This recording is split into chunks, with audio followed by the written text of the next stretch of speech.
যে সকল ব্যক্তিরা অতিরিক্ত পরিমাণে মদ্যপান করেন তাদেরকে মদ্যপান থেকে বিরত রাখার জন্য ডাইসালফিরাম নামক এক প্রকার অ্যান্টিঅক্সিডেন্ট দিয়ে ট্রিটমেন্ট করা হয়।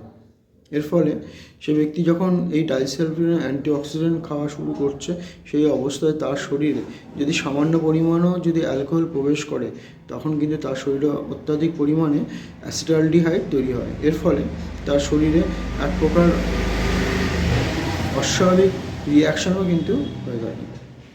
ঠিক তেমনই যদি কোনো ব্যক্তি মেট্রোজিল বা ফ্লাজিল জাতীয় মেডিসিন খেয়ে থাকেন, সেই অবস্থায় সেই দিন যদি সে আবার অ্যালকোহল সেবন করে, তার শরীরেও কিন্তু এই ধরনের রিয়াকশান হতে দেখা যায়। এর ফলে তার নশিয়া ভমিটিংয়ের সমস্যা হবে এবং তাদের হেডেক এবং ঘাড়ে যন্ত্রণার মতনও কিন্তু সমস্যা হতে কিন্তু দেখা যাবে। এর পাশাপাশি তার শ্বাসকষ্ট, হাইপোটেনশন এবং ট্যাকিকার্ডিয়া সমস্যাও কিন্তু হতে দেখা যায়।